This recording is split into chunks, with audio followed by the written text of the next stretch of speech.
2016 ദേശീയ രാഷ്ട്രീയ സാമൂഹ്യ സാംസ്കാരിക മാറ്റങ്ങൾ അടയാളപ്പെടുത്തുന്ന പരിപാടിയിലേക്ക് പ്രേക്ഷകർക്ക് സ്വാഗതം.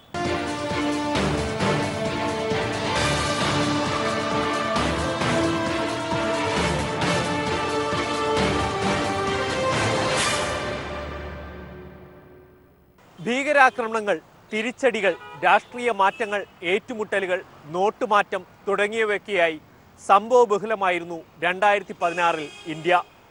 പത്താൻകോട്ട് ഭീകരാക്രമണത്തിൻ്റെ വെടിയുച്ചകൾ ജനുവരിയെ പിടിച്ചുകുലുക്കിയെങ്കിൽ തൊട്ടടുത്ത മാസമുണ്ടായ JNU ചെയർമാൻ്റെ അറസ്റ്റ് രാജ്യത്തെ സാമൂഹ്യ സാംസ്കാരിക രംഗത്തുണ്ടാക്കിയ അലയൊലികൾ ചെറുതല്ല.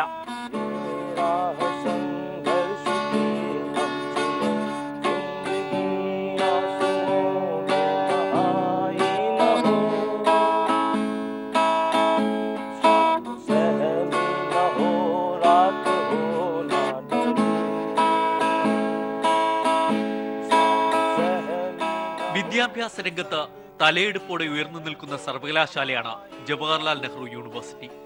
ഉറച്ച രാഷ്ട്രീയവും മൂല്യവും പിന്തുടരാൻ എന്നും സർവകലാശാലയ്ക്ക് കഴിഞ്ഞിട്ടുണ്ട്. ഇവിടേക്കാണ് 2000 ദില്ലി പോലീസ് ഇരച്ചു കയറിയത്.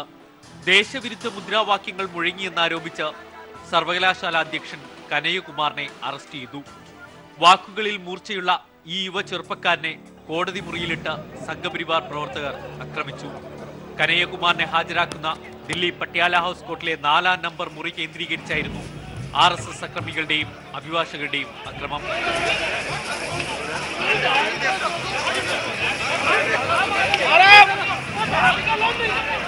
കോടതി മുറിയിലുണ്ടായിരുന്ന JNU അധ്യാപകരെ ആട്ടിപ്പായിച്ച സംഘം മാധ്യമപ്രവർത്തകർക്ക് നേരെ തിരിഞ്ഞു.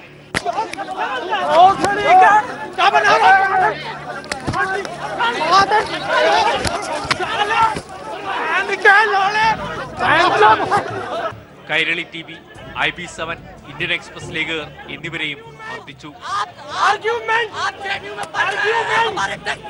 കോടതിക്ക് പുറത്ത് BJP MLA OP ശർമ്മയുടെ നേതൃത്വത്തിലും അക്രമമുണ്ടായി.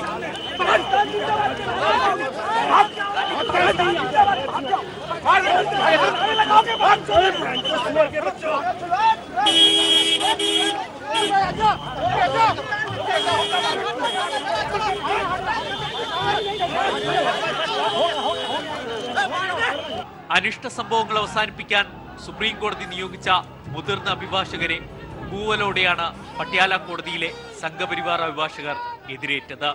സുപ്രീം കോടതി സമിതി കോടതി മുറിക്കുള്ളിൽ വെച്ച് കനയ്യകുമാറിനോട് വിവരങ്ങൾ ചോദിച്ചറിഞ്ഞു. ആ ദൃശ്യങ്ങളും പീപ്പിൾ TV പുറത്തുവിട്ടു. जो लोग पीट रहे थे ना, उसमें से कुछ लोग और लोगों को बुला रहे थे. अच्छा. आ गया इस तरीके से. और पूरे रास्ते में गाड़ियां गिर गई, कभी मैं गाड़ी पे गिर गया. और वो जो जहाँ से जब हम कोर्ट एंट्री करते हैं वो जो मशीन होता है, उसके दौरान जब धक्का देकर के मुझे अंदर किया गया तो मेरा पैंट खुल गया. उसके बाद मेरे टी-शर्ट, मेरे चप्पल खुल गए, मेरे पैर में इंजरी हुई, मेरे पेट में लात से, घुस्से से, एक आदमी से छू रहा. കോടതിയിൽ മാധ്യമപ്രവർത്തകരെ ആക്രമിച്ചതിനെതിരെ രാജ്യത്തെങ്ങുമുള്ള മാധ്യമപ്രവർത്തകർ ദില്ലിയിൽ അണിനിരന്നു. സുപ്രീം കോടതിയിലേക്ക് പ്രകടനം നടന്നു.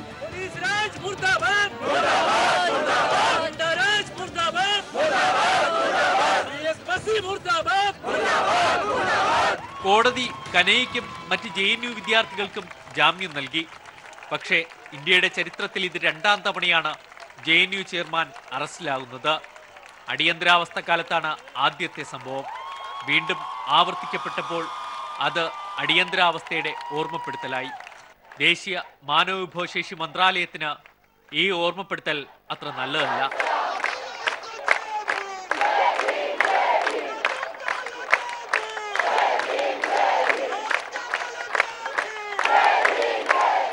ആന്ധ്രയിൽ രോഹിത് വിമലയുടെ ആത്മഹത്യയും വിദ്യാർത്ഥികൾക്കിടയിൽ വലിയ ആശങ്കയുയർത്തി.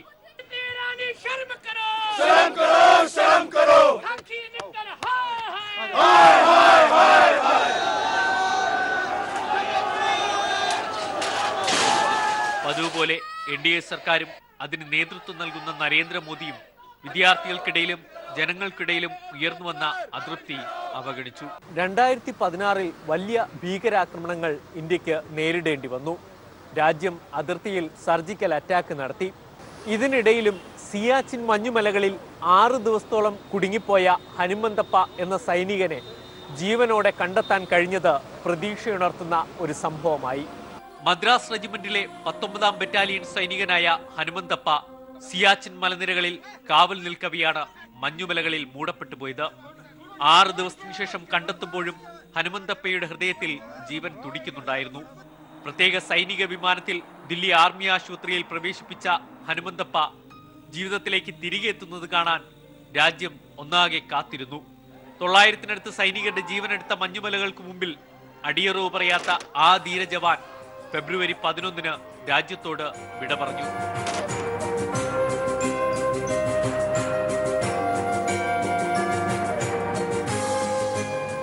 അതേസമയം തന്നെ നിരവധി തീവ്രവാദി ആക്രമണങ്ങൾ രാജ്യത്തിന് നേരെയുമുണ്ടായി. വർഷങ്ങൾക്ക് മുമ്പ് മുംബൈയിൽ ജനവാസ കേന്ദ്രങ്ങൾക്ക് നേരെ അക്രമമുണ്ടായെങ്കിൽ 2016-ൽ കണ്ടത് സൈനിക ആസ്ഥാനങ്ങൾക്ക് നേരെയുള്ള അക്രമങ്ങളാണ്. പത്താൻകോട്ട് സൈനിക താവളം ആക്രമിച്ച തീവ്രവാദികളെ കീഴടക്കി. പക്ഷേ മലയാളിയും സൈന്യത്തിന്റെ സ്ഫോടക നിർവീര്യ സംഘത്തിലെ ലഫ്റ്റനന്റ് കേണലുമായ നിരഞ്ജൻ കുമാർ അടക്കം 7 സൈനികർ കൊല്ലപ്പെട്ടു. പിന്നീട് കാശ്മീരിലും സൈനിക താവളത്തിന് നേരെ സമാനമായ ആക്രമണമുണ്ടായി. പാകിസ്ഥാൻ ഭാഗത്തു നിന്നുള്ള തീവ്രവാദ കേന്ദ്രങ്ങൾ തകർക്കുക എന്ന കടുത്ത നടപടിയിലേക്ക് കേന്ദ്ര സർക്കാർ കടന്നു.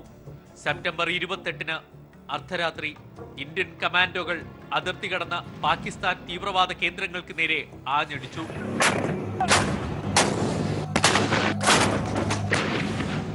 സർജിക്കൽ സ്ട്രൈക്കിന് ശേഷം യുദ്ധസമാനമായ അന്തരീക്ഷത്തിലേക്ക് ഇന്ത്യ പാക് ബന്ധം വഷളായി. ലോകരാഷ്ട്രങ്ങളിൽ ഭൂരിപക്ഷവും ഇന്ത്യൻ നിലപാടിനെ പിന്തുണച്ചെങ്കിലും എതിർപ്പുമായും രാഷ്ട്രങ്ങളെത്തി. 2016 അവസാനിക്കുമ്പോഴും ഇന്ത്യ പാക് ബന്ധത്തിൽ ഏതെങ്കിലും തരത്തിലുള്ള മഞ്ഞുരുകൽ സംഭവിച്ചിട്ടില്ല. കേന്ദ്രത്തിൽ നരേന്ദ്രമോദിയുടെ നേതൃത്വത്തിൽ അധികാരത്തിലെത്തിയ NDA സർക്കാർ കാശ്മീർ വിഷയം എങ്ങനെ കൈകാര്യം ചെയ്യുമെന്ന് 2016-ൽ കണ്ടു. അശാന്തമായ കാശ്മീരിലെ ആഭ്യന്തര കലഹങ്ങൾ കൈകാര്യം ചെയ്യുന്നതിൽ കേന്ദ്ര സർക്കാർ പരാജയപ്പെട്ടു. 100ഓളം കാശ്മീരികൾക്ക് ജീവൻ നഷ്ടമായി, 1000-ലേറെ പേർക്ക് പരിക്കേറ്റു.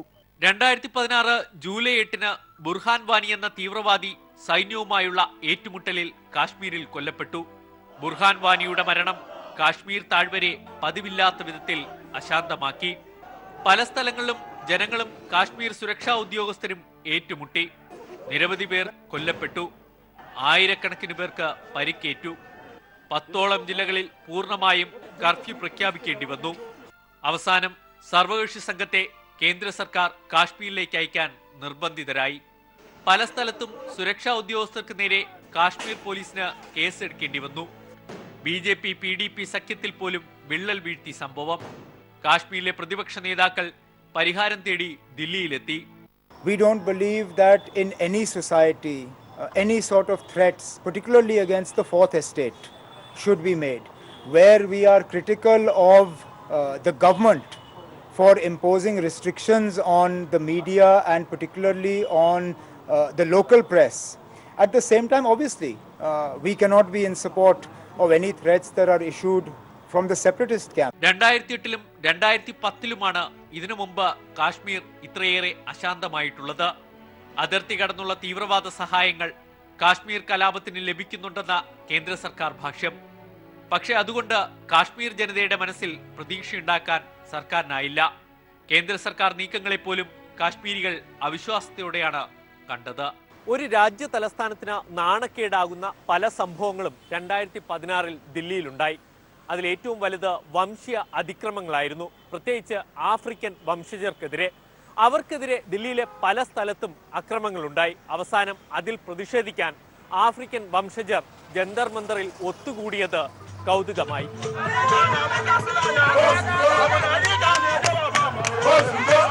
ആഫ്രിക്കൻ രാജ്യങ്ങളിൽ നിന്നുള്ള നിരവധി പേർ ദില്ലിയിൽ പഠന ആവശ്യങ്ങൾക്കും മറ്റുമായി താമസിക്കുന്നുണ്ട്. ഇവർക്ക് നേരെയാണ് വംശീയപരമായ അധിക്ഷേപവും അക്രമവും നടന്നത്. തെക്കൻ ജില്ലയിലെ വസന്ത് കുഞ്ചിൽ ഗോങ്കോ സ്വദേശിയെ വാക്കുതർക്കത്തിനിടെ അക്രമികൾ തല്ലിക്കൊന്നു. So today we are celebrating our Heroes Day, our foreign hero, the people that fought war so so that we Biafra may live. हम भारत में जब दूसरे कंट्री में जाकर रहते हैं, हम चाहते हैं कि हमें सम्मान मिले, इज्जत मिले, सुरक्षा मिले। तो क्या हम दूसरे कंट्री से जब लोग आते हैं, क्या उन्हें हम सुरक्षा मुहैया नहीं करा सकते? അക്രമങ്ങളിൽ പ്രതിഷേധിച്ച് ആഫ്രിക്കൻ രാജ്യങ്ങളിലെ അംബാസിഡർമാർ മോദി സർക്കാരിന്റെ 2ാം വാർഷികാഘോഷം ബഹിഷ്കരിച്ചിരുന്നു. ദില്ലിയിലെ CPM ആസ്ഥാനത്തിന് നേരെ സംഘപരിവാർ സംഘടനകൾ നടത്തിയ അക്രമം രാജ്യം മറന്നിട്ടില്ല. ഭരണത്തിലിരിക്കുന്ന ഒരു പാർട്ടി മറ്റൊരു പാർട്ടിയുടെ ആസ്ഥാനത്തേക്ക് അണികളെ ഇളക്കിവിട്ട് അക്രമം നടത്തുന്നത് ഇന്ത്യ ചരിത്രത്തിൽ വളരെ അപൂർവം. വളരെ ആസൂത്രിതമായിട്ടായിരുന്നു CPIM ആസ്ഥാനത്തിന് നേരെ ഒരു സംഘം ആളുകൾ ആക്രമണം നടത്തിയത്. പാക് വിരുദ്ധ മുദ്രാവാക്യങ്ങൾ മുഴക്കിയെത്തിയവർ പാർട്ടി ബോർഡുകൾ അടിച്ചു തീർത്തു. പാർട്ടി ആസ്ഥാനത്തെ ബോർഡിൽ കരിയോയിൽ കൊണ്ട് മുദ്രാവാക്യങ്ങൾ എഴുതി. രാജ്യത്തെ ഫാസിസ്റ്റ് ഹിന്ദു രാഷ്ട്രമാക്കാനുള്ള ശ്രമത്തിന്റെ ഭാഗമായാണ് ആക്രമണം. രാഷ്ട്രീയപരമായും ജനാധിപത്യപരമായും നേരിടുമെന്ന് പാർട്ടി ജനറൽ സെക്രട്ടറി സീതാറാം യെച്ചൂരിക്ക് പറയേണ്ടി വന്നു. പാർലമെന്റിനകത്തും പുറത്തും ഫാസിസ്റ്റ് ശക്തികൾക്കെതിരെ ശക്തിയുക്തം നിലകൊള്ളുന്ന CPIM-നെ എത്രമാത്രം സംഘപരിവാർ സംഘടനകൾ എതിർക്കുന്നു എന്നതിന്റെ തെളിവുകളാണ് കണ്ടത്. BJP ദില്ലി അധ്യക്ഷന്റെ നേതൃത്വത്തിൽ അക്രമികൾ AKG ഭവന് നേരെ വീണ്ടും ആക്രമണം നടത്തി. ബോർഡുകൾ അടിച്ചു തകർത്തു. ദില്ലി പോലീസാകട്ടെ ഉന്നത നിർദ്ദേശം കിട്ടിയെന്നതുപോലെ നിർജീവമായി നിന്ന് അക്രമികൾക്ക് സഹായം നൽകി.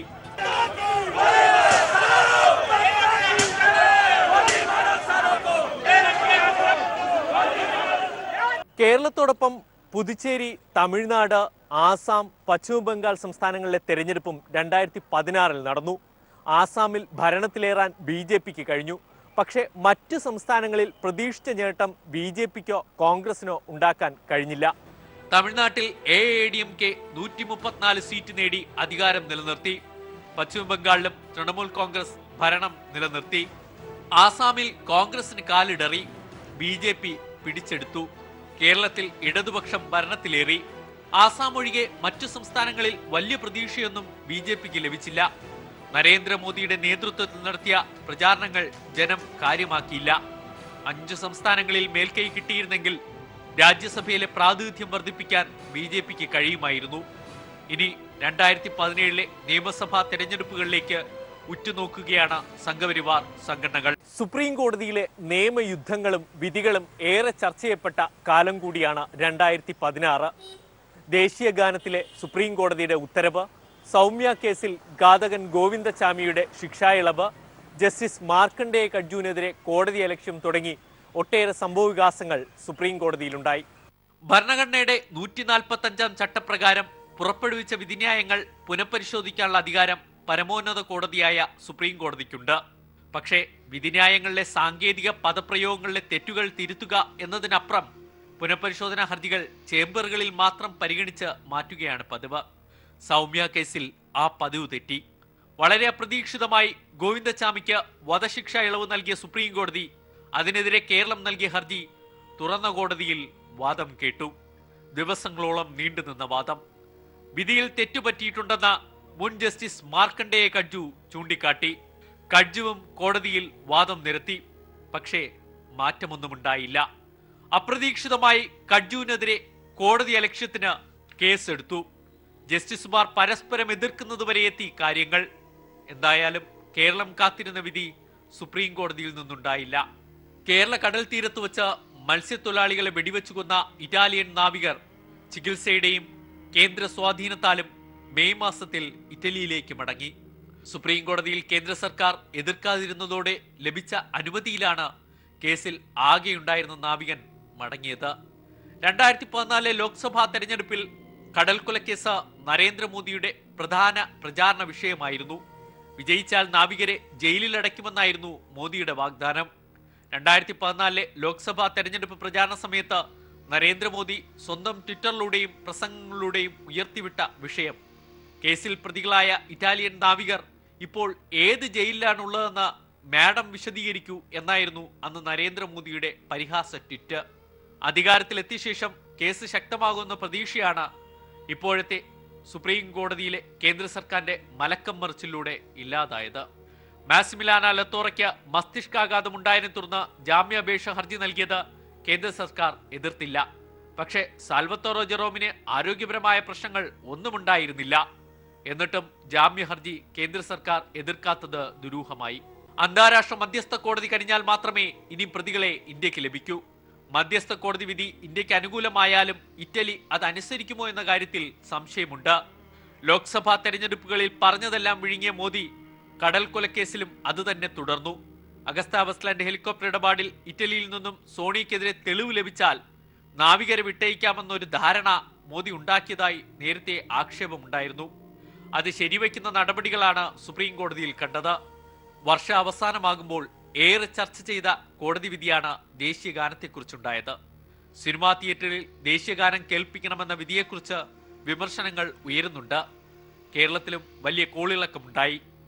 വിധി പുനഃപരിശോധിക്കണമെന്ന ആവശ്യം ശക്തമായിട്ടുണ്ട്. 2017 വിധിയിൽ പുനഃപരിശോധനയുണ്ടാകും എന്ന പ്രതീക്ഷയിലാണ് 2016 അവസാനിക്കുന്നത്. 2016 നമ്മളോട് വിട പറഞ്ഞ മഹാരഥന്മാർ ഏറെ പേർ. രാജ്യത്തെ ഇടതുപക്ഷ പ്രസ്ഥാനങ്ങളെ മുൻനിരയിൽ നിന്ന് നയിച്ച AB ബർദാൻ, 2 മുഖ്യമന്ത്രിമാർ തുടങ്ങി ഏറെ പേർ. ദേഹാസ്വസ്ഥതയെ തുടർന്ന് ആശുപത്രിയിൽ പ്രവേശിപ്പിച്ച AB ബർദാൻ ജനുവരി 2 രാത്രി 8:20 അന്തരിച്ചു. ദില്ലിയിലെ CPI ആസ്ഥാനമായ അജോയ് ഭവനിൽ പൊതുദർശനത്തിന് വെച്ച മൃതദേഹത്തിൽ പാർട്ടി പ്രവർത്തകരും നേതാക്കളും അന്തിമോപചാരം അർപ്പിച്ചു.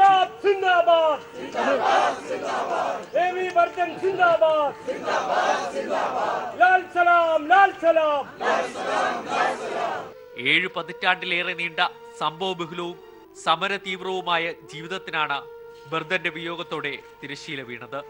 1996 മുതൽ 2012 വരെ CPI ജനറൽ സെക്രട്ടറിയായിരുന്ന ബർദാൻ ഇടതു പാർട്ടികളുടെ യോജിച്ചുള്ള പ്രവർത്തനത്തിന് നേതൃപരമായ പങ്കുവഹിച്ചു. ജനുവരി 21 പ്രമുഖ നർത്തകി മൃണാലിനി സാരാഭായും വിടവാങ്ങി. ഇന്ത്യൻ ക്ലാസിക്കൽ നൃത്തകലയെ ലോകത്തിനു മുമ്പിൽ അവതരിപ്പിച്ച് അംഗീകാരം നേടിയെടുക്കുന്നതിൽ പ്രമുഖയായിരുന്നു മൃണാലിനി. പാലക്കാട് വടക്കത്ത് തറവാട്ടിൽ ഡോക്ടർ സ്വാമിനാഥന്റെയും അമ്മു സ്വാമിനാഥന്റെയും മകളായി ജനിച്ച മൃണാലിനി ഇന്ത്യൻ ശാസ്ത്രീയ നൃത്തകലയുടെ മുഖമായാണ് അറിയപ്പെടുന്നത്. ഇന്ത്യൻ ബഹിരാകാശ ഗവേഷണ രംഗത്തിന്റെ പിതാവായ വിക്രം സാരാഭായിയുടെ ഭാര്യ. 2 മുഖ്യമന്ത്രിമാരെയും 2016 നഷ്ടമായി. ജമ്മുകാശ്മീർ മുഖ്യമന്ത്രി മുഫ്തി മുഹമ്മദ് സെയ്ദ്, തമിഴ്നാട് മുഖ്യമന്ത്രി ജയലളിത. ഇരുവരുടെയും വിയോഗം സംസ്ഥാന രാഷ്ട്രീയത്തിനും ദേശീയ രാഷ്ട്രീയത്തിലും വലിയ മാറ്റങ്ങളുണ്ടാക്കും. മുഫ്തി മുഹമ്മദ് സെയ്ദിന്റെ മകൾ മെഹബൂബ മുഫ്തി കാശ്മീരിൽ പിൻഗാമിയായെങ്കിൽ ജയലളിതയ്ക്ക് പിൻഗാമിയെ കണ്ടെത്തുക തമിഴ്നാട്ടിൽ ദുഷ്കരമാകും. തോഴി ശശികലയ്ക്കോ മുഖ്യമന്ത്രി പനീർശെൽവത്തിനോ ജയലളിതയുടെ വ്യക്തിപ്രഭാവത്തിന് ഒപ്പമെത്താനാകില്ല എന്നതുതന്നെ കാരണം. 123 കോടി വരുന്ന ഇന്ത്യൻ ജനത ഒരിക്കലും മറക്കാത്ത ദിനമായിരിക്കും 2016 നവംബർ 8. 500, 1000 നോട്ടുകൾ നിരോധിച്ചുകൊണ്ടുള്ള പ്രധാനമന്ത്രിയുടെ പ്രഖ്യാപനം വന്ന ദിനം. അതുണ്ടാക്കിയ ദുരിതം 2017 തീരില്ല എന്നാണ് ഇപ്പോൾ പുറത്തുവരുന്ന കണക്കുകൾ സൂചിപ്പിക്കുന്നത്. ഒരു ദിവസത്തെ അധ്വാനത്തിന് ശേഷം വീട്ടിലേക്ക് മടങ്ങുകയായിരുന്ന ജനങ്ങൾക്ക് മുമ്പിലാണ് പ്രധാനമന്ത്രി നോട്ടുമാറ്റ പ്രഖ്യാപനം നടത്തിയത്. देश को भ्रष्टाचार और काले धन रूपी दिमक से मुक्त कराने के लिए एक और सख्त कदम उठाना जरूरी हो गया है. आज मध्यरात्रि यानी 8 नवंबर 2016 की रात्रि को 12 बजे से वर्तमान में जारी 500 रुपए और 1000 रुपए के करेंसी नोट लीगल टेंडर नहीं रहेंगे, यानी ये मुद्राएं कानूनन अमान्य होगी.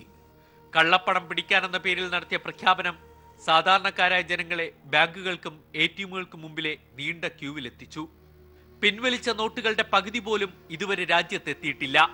ആശുപത്രി ചെലവിനില്ലാതെ അത്യാവശ്യങ്ങൾ ഉപയോഗിക്കാനാകാതെ ജനം നെട്ടോട്ടമോടുന്നു. 2016 അവസാനിക്കുമ്പോഴും ജനത്തിന്റെ വലച്ചിലിന് ഒരു കുറവും ഉണ്ടായിട്ടില്ല. ചെറുകിട കച്ചവടക്കാർ, കർഷകർ തകർന്നടിഞ്ഞു. പ്രതീക്ഷിക്കുന്ന ഇന്ത്യൻ സാമ്പത്തിക വളർച്ച 1.5% റിസർവ് ബാങ്കിന് കുറയ്ക്കേണ്ടി വന്നു. നോട്ടുമാറ്റത്തിൽ എന്ത് ചെയ്യണമെന്നറിയാതെ നിൽക്കുന്ന ജനങ്ങൾക്ക് മുമ്പിൽ ഓരോ ദിവസവും പുതിയ പുതിയ ഉത്തരവുകളുമായി എത്തി റിസർവ് ബാങ്ക് ആശയക്കുഴപ്പം ശക്തമാക്കി. പ്രതീക്ഷിച്ച കള്ളപ്പണം ലഭിച്ചില്ല എന്നതു മാത്രമല്ല, ഇതുമൂലമുണ്ടായ സാമ്പത്തിക പ്രതിസന്ധി എങ്ങനെ പരിഹരിക്കണമെന്നറിയാതെ നട്ടം തിരിയുകയാണ് കേന്ദ്ര സർക്കാർ. 2017 ഇന്ത്യ കടക്കുന്നത് അരക്ഷിതമായ സാമ്പത്തിക അവസ്ഥയിലാണ്. കള്ളപ്പണം പിടിക്കാനെന്ന പേരിൽ ആരംഭിച്ച മാറ്റം ഓൺലൈൻ ഇടപാടിനായിരുന്നു എന്ന രീതിയിലേക്ക് കേന്ദ്ര സർക്കാർ മാറ്റിയിട്ടുണ്ട്. വൈദ്യുതി പോലുമില്ലാത്ത 10,000-കണക്കിന് ഗ്രാമങ്ങളുള്ള ഇന്ത്യയിലാണ് ഇന്റർനെറ്റ് വഴിയുള്ള ഇടപാടിനെക്കുറിച്ച് പ്രധാനമന്ത്രി പ്രസംഗിക്കുന്നത്. അരക്ഷിതമായ ജനതയുടെ പ്രതികരണം ഇനി അറിയാനിരിക്കുന്നതേയുള്ളൂ. ഇത് കാണാതിരിക്കുന്നത് ജനാധിപത്യ സംവിധാനത്തിൽ ഭൂഷണമല്ല. 2017 ശുഭദിനങ്ങളുടേതാകട്ടെ എന്ന പ്രതീക്ഷയോടെ 2016 നമുക്ക് വിട പറയാം. നന്ദി, നല്ല നമസ്കാരം.